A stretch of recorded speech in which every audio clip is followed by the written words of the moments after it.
tonight. Ladies, good luck. Let's go. Oh, I'm so excited right now. I'm nervous. Okay, here we go.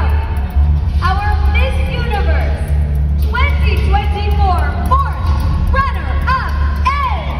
Oh my God, runner-up. Ducky. Oh my God. Oh my God. Oh my God. Oh my God, runner-up. Nakaka-girl.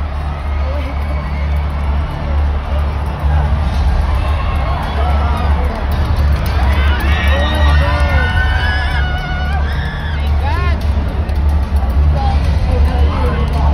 Miss Universe Philippines 2024 third runner-up is...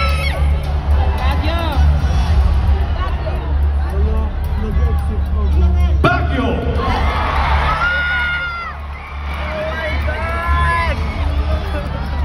Talaga yata, yun yata yung rehearse nila eh, bababa ng stage. Papakitin yan mamaya. Bababa yata sila. Exit ang stage na. Three ladies left. Kaita muna. Kaita Our muna. Miss Please, Universe kaita muna. 2024 second runner-up is... Bulacan! Bulacan! Quezon Province. Oh my God! Oh my God! Oh my God! Candy! Oh my God! Bulacan! Bulacan! Bulacan! Bulacan! Bulacan! Bulacan! Oh my God! Bulacan! Grabe! Bulacan!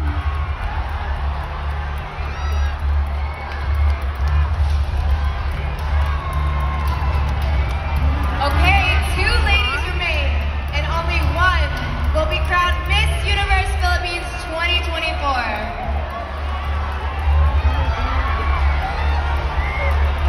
The Miss Universe Philippines title holder will receive the Mega World Samrita Award.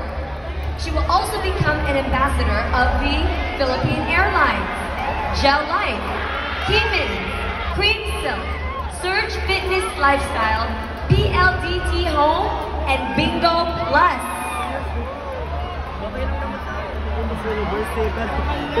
Marina, Philippines, ladies, are you ready for this priceless moment? Arbany, you're right. This moment right here. This is it, you guys, and we are all going to witness one